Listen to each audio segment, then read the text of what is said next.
Here's a word on what I call mulberry bush repetitiveness. And this relates to life in general, not just the debate politics boards. Every time we investigate, say, Muslims, I have to go explaining the same things over and over and over again. For example, I put up all the evidence that Islam isn't a religion of peace, despite the fact that most Muslims just tend to live their ordinary everyday lives, blah, blah, blah. And they say, oh, you're a bigot, you've got no basis for this, even though they've got absolutely no knowledge of why Islam is a religion of peace to them, other than a load of Muslims are peaceful, and so therefore the religion is too.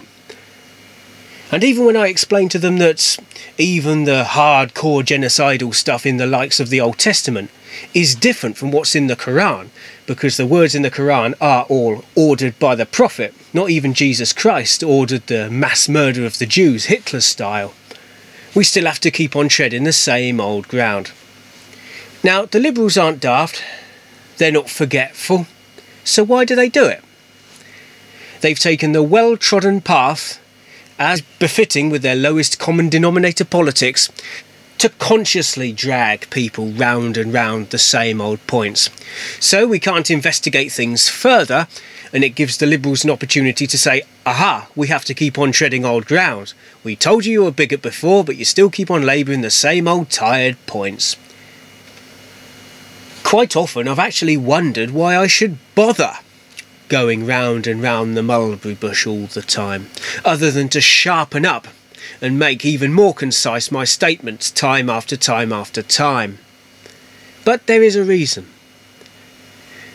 If I, and the likes of me, were to stop arguing the toss all the time and providing even more evidence to add to the ever-growing pile to overwhelm them with, it just leaves the Liberals to win the argument by default.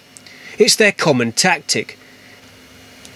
Liberal politics is mostly based on the emotional reaction. They also do things like dismiss arguments out of hand without putting up a shred of evidence to support their conclusions. They just say, oh well, your arguments are just so derisory and so laughable that they're really not worth answering. What are you going to do about that? And then when you point out just how vacuous that is, they turn on you, as if you've torn apart one of their arguments with a callous dismissal. The thing about the Liberals is that they just want to tire you out, to wear you down. For them, you don't have to know all the answers.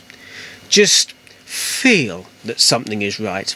Have a few bits of cherry-picked evidence, especially from sociology classes in university, and then go at it with that.